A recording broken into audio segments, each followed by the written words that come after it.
Hi everybody, welcome back to my YouTube channel.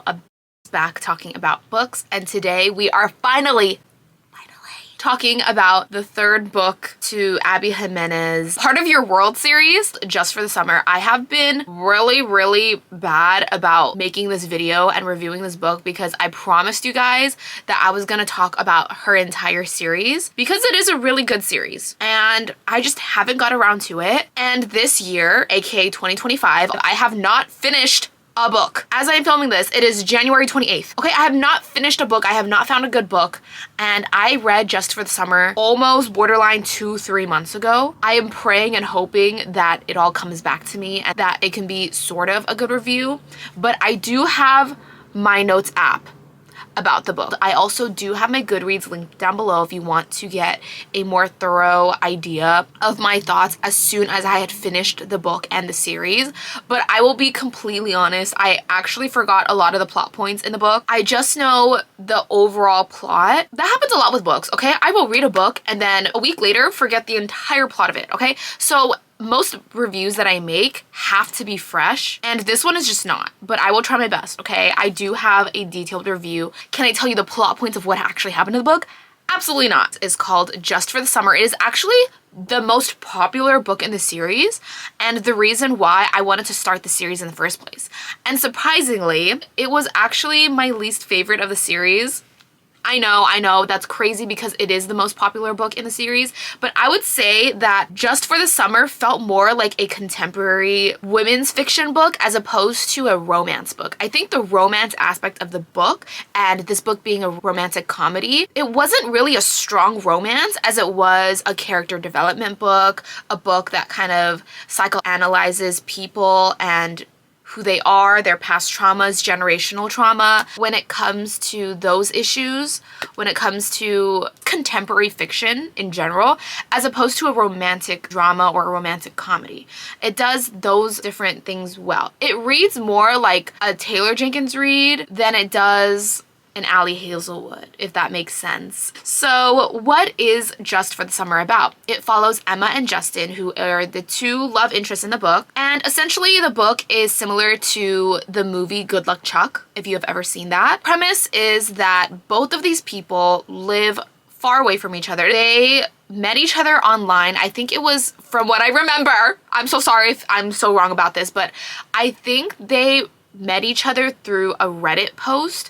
So Emma is the main character and she writes about how she has this curse upon her that every single boyfriend or man that she ever gets with, the next person becomes their soulmate. Emma dates a guy, they break up, and the next person he's with is that guy's soulmate. Justin reads this Reddit post and is like, hey, I should meet this girl because I have the same exact issue.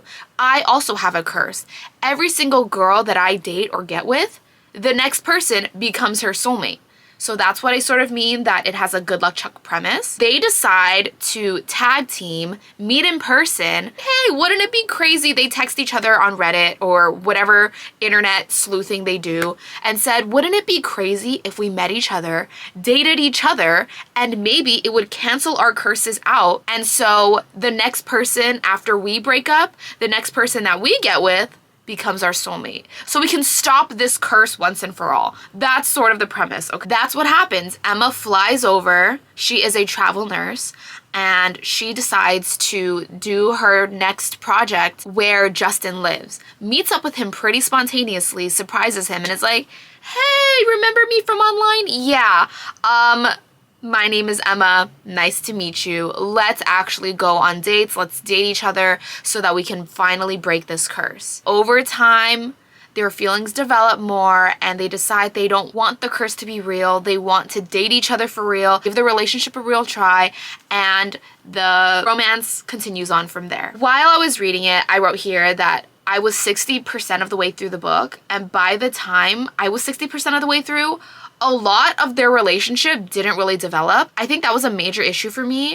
The majority of the book was them barely knowing each other and trying to be convinced to actually give the relationship a real try. I didn't really get those butterflies in my stomach. I didn't feel in my gut the longing that they wanted each other so bad, that they were soulmates and that they couldn't be with anybody else. They had gone on a few dates, but that was basically it. And those dates didn't really make me feel giddy. It didn't make me kick my feet in the air and scream. Sometimes it did have these cute sentimental moments, but nothing really in the book solidified for me that they were soulmates, that they would do anything for each other, that they were meant for each other, that there was nobody in the world that could possibly be for each other than them. They do go into family stuff, and I believe that the majority of this book is about the family stuff. It is about the generational trauma. They both have mommy issues from what I remember, and they share that and connect on that level.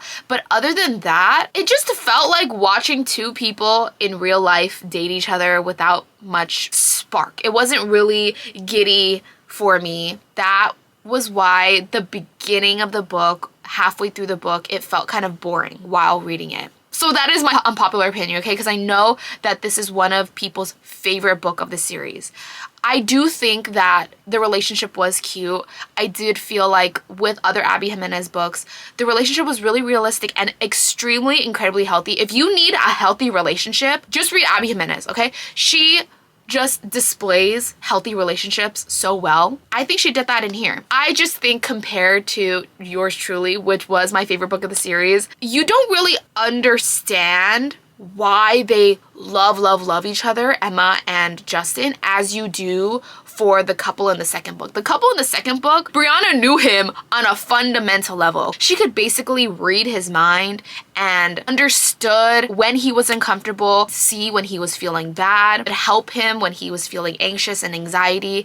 And I think that was what made the book cute. And vice versa. You knew why in the second book that man was whipped for Brianna. I would be too. She was so caring. He was an introvert who opened up space for her. Like, talk about goals. Brianna loved him because he was always present and they just spent so much quality time with each other, and it just always felt stable. And he also literally gave his kidney to her brother. Okay, like, let's not get over that. Like, how romantic, okay? Giving a kidney to your sibling is like wild and so romantic in a weird way when it comes to the relationship in Just for the Summer. In this book, book 3, it felt very surface level. They go to the water park, they go to the mall. A lot of the book, and especially in the first 50%, 60%, it's, I want to know you better. I want to know you more. I want to understand you. It doesn't actually take the time to do that. It's a lot of convincing of we should actually give the relationship a try. But they don't actually show how they are meant for each other on a fundamental level. I think the one time from what I remember that it really solidified, like, wow, this man would do anything for her, is when Emma got novovirus, or she got really sick, and he paddled on a little tiny raft to get to her and to take care of her. And that was one of the parts where I was like, oh, this man really cares for her. But you don't really know why he cares for her. But that is in the first 50-60% of the way through, right? I didn't think that the romance was very solid. I do think the story as a whole is really solid, and it really is a character growth story for Emma.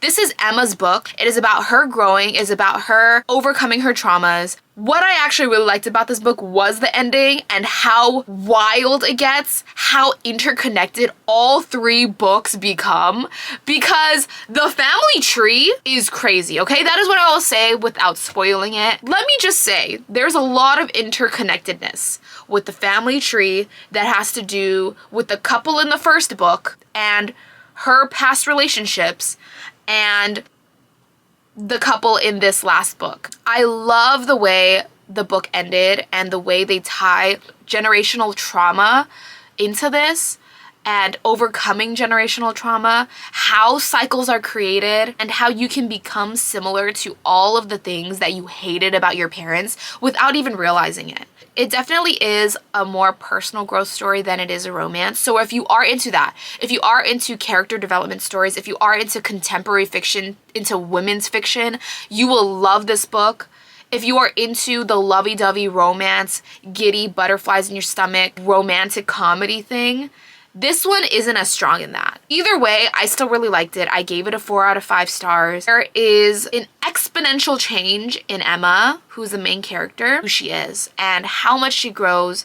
It all does happen within the second half of the book, so I think there is sort of pacing issues there. Because all of this character development happens at the very end. The main thing that was lost with the book was the tone.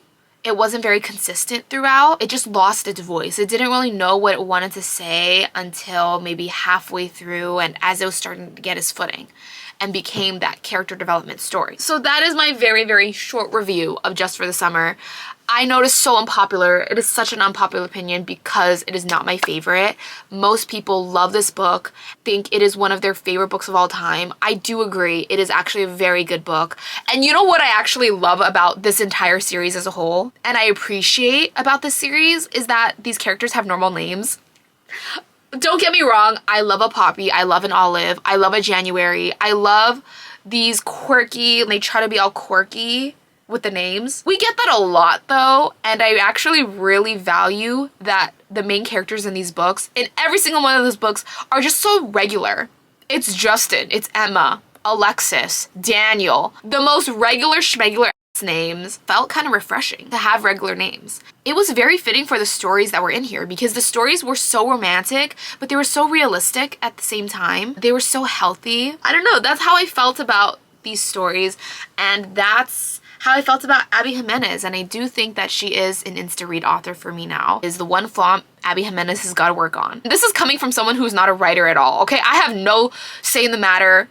I cannot be judging authors who are incredible writers, who are way more talented than me. It's just me coming as a reader, okay? Like, my opinions mean nothing. But I do feel like the tone, the pacing, there's always something a little off with the pacing. The books always start off slow and then end in a banger. That is what I will describe Abby Jimenez's writing as. I think the pacing could be worked on. That is basically the only thing I would ever say. I do really love her books, and how I would rank them is I would say Yours Truly is my favorite. Part of Your World's my second favorite, and then Just for the Summer is my third favorite. Rethinking about Part of Her World, I liked it a lot more than I initially thought. So I would put Yours Truly and Part of Your World on that same pedestal, like they're tied for first, and then Just for the Summer is second. Just because of the romance. Like, I love a longing and I love romance, and you didn't really get that in Just for the Summer. But anyway, thank you so much for watching. Please let me know your thoughts about Just for the Summer, if you liked it, if you loved it, if you hated it. I want to hear it all. Please be respectful. Thank you so much for watching, and I will catch you in the next one.